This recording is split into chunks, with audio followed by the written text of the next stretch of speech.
Hello friends, welcome to my channel. ఈరోజు recipe వచ్చేసి fish biryani అండి. పర్ఫెక్ట్ మెథడ్తో చేశాను, చూసేయండి. ఒక బౌల్ తీసుకొని అందులోకి కారం 2 టేబుల్ స్పూన్ వరకు తీసుకోవాలి, ధనియా పౌడర్ 1 టేబుల్ స్పూను, జీలకర్ర మెంతి powder 1 table spoon, garam masala 1 table spoon, పసుపు 1 స్పూను, అదేవిధంగా అల్లం 2 table spoon, salt 1 spoon, cornflour ఉంటే వేసుకోండి 2 టేబుల్ స్పూన్, క్రిస్పీగా వస్తుంది. సో అందుకని అదేవిధంగా లెమన్, హాఫ్ లెమన్ వరకు మనం జ్యూస్ని యాడ్ చేసుకొని ఇందులోకి 2 టేబుల్ స్పూన్ వరకే ఆయిల్ వేసుకొని ఈ మసాలాలన్నిటినీ బాగా కలిపేసుకోవాలండి.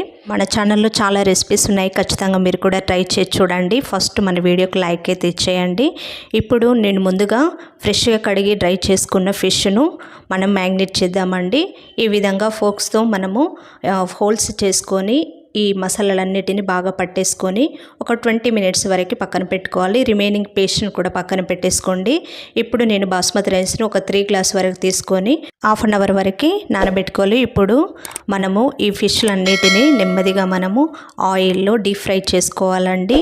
ఈ విధంగా ఫ్రై చేసుకున్నాక ఇదే ఆయిల్లో రిమైనింగ్ దాంట్లో 2 లవంగాలు, దాల్చిన చెక్క, ఇలాచి, అదేవిధంగా ఇందులోకి సాజీరను కూడా కొద్దిగా యాడ్ చేసేసుకోవాలి.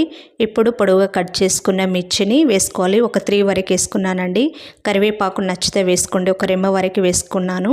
ఈ విధంగా ఆయిల్లో వేపుకున్న తర్వాత చిన్నగా తరిగిన ఆనియన్ని పెద్ద సైజువి ఒక 2 వరకు తీసుకున్నాను.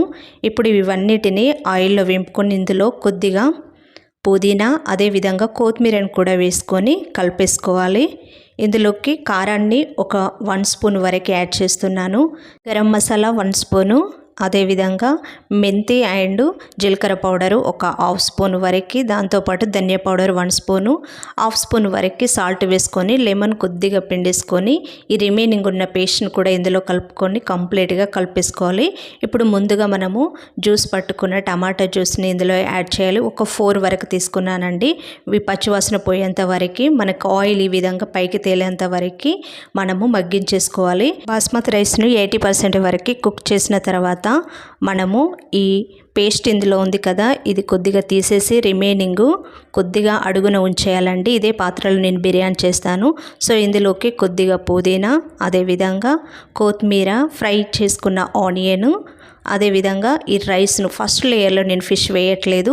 సో ఇదే విధంగా మనము 3 లేయర్స్గా వేసుకోవాలి. పేస్ట్ మధ్యలో అప్లై చేసుకుంటూ ఈ కంప్లీట్గా పీసెస్ని పెట్టుకొని మనం దీన్ని దమ్ చేయాలండి. ఇందులోకి నెయ్యి ఒక 1 స్పూన్ వరకు వేసుకొని ఫుడ్ కలరు వేసుకుంటే వేసుకోవచ్చు. ఈ విధంగా దమ్ చేసామంటే fish biryani ready. Thank you for watching.